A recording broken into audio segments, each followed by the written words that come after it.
আমি কথা বের করছি। শোন, তোকে কেউ মারবে না, তোকে ছেড়ে দেয়া হবে। তবে আমি যা চাই তা যদি তুই আমাকে দিয়ে দিস। কি চান আপনি? তোর ভাইয়ের মোবাইল ফোন। বল, মোবাইলটা কোথায়? আমি জানি না স্যার। তুই জানিস মরার আগে তোর সাথে ওর শেষ দেখা হয়েছিল। রনি মরার আগে তোর কাছে মোবাইল ফোন দিয়ে গেছে। বিশ্বাস করুন, আমাকে কিছুই দিয়ে যায়নি। তাহলে কি বলে গেছে বল? কিছুই বলে যায়নি স্যার, কিছুই বলে যায়নি। যা জিজ্ঞেস করছে তার উত্তর দে, নয়তো নিজের ভাইয়ের খুনের দায়ে তোকে কোর্টে চালান করে দেবো। আমি বুঝতে পারছি না কেন আপনারা আমার সাথে এমন ব্যবহার করছেন। আমার ভাইয়ের খুনের তদন্ত না করে কেন আমাকে আটকে রেখেছেন? গোপন তথ্যকে আরো গোপন রাখার জন্য। শত হলো ইন্সপেক্টর রনি ছিল পুলিশ অফিসার, তার খুনে অনেকের মনে প্রশ্নের জন্ম দেবে। কিন্তু যখন জানবে রনিকে হত্যার দায়ে রকি পুলিশের হাতে বন্দী, তখন আর কোনো প্রশ্নেরই জন্ম হবে না। কিন্তু রনি কেন খুন হলো? আমাদের গোপনীয়তা ওর কাছে ফাঁস হয়ে গিয়েছিল বলে।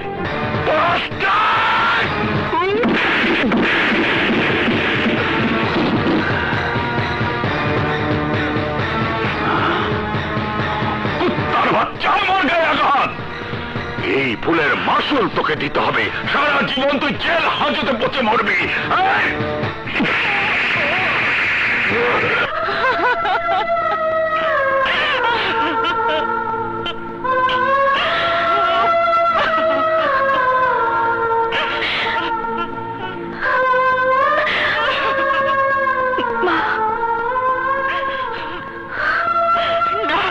আমি বিশ্বাস করি না রনিকে রকি খুন করতে পারে না।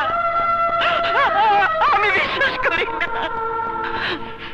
জুই, তুমি আমাকে পুলিশ কমিশনের কাছে নিয়ে চলো।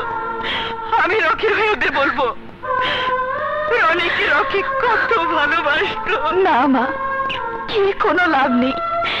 পুলিশ কমিশনার নিজে বাদী হয়ে রকির বিরুদ্ধে মামলা করেছে। সমস্ত সাক্ষী প্রমাণ রকির বিরুদ্ধে। জামিনে রকিকে ছাড়িয়ে আনা যাবে না মা। সেই চেষ্টাই করছি মা। হে আল্লাহ, আমার সাজানো সংসারে এখন শনির দৃষ্টি পড়লো। আমাকে তুমি এখন পরীক্ষায় ফেললে আল্লাহ। কেন আমার দুই সন্তানকে তুমি আমার কাছ থেকে ফিরে নিলে? কেন কেন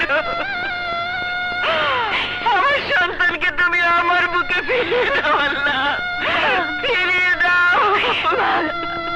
মাগো,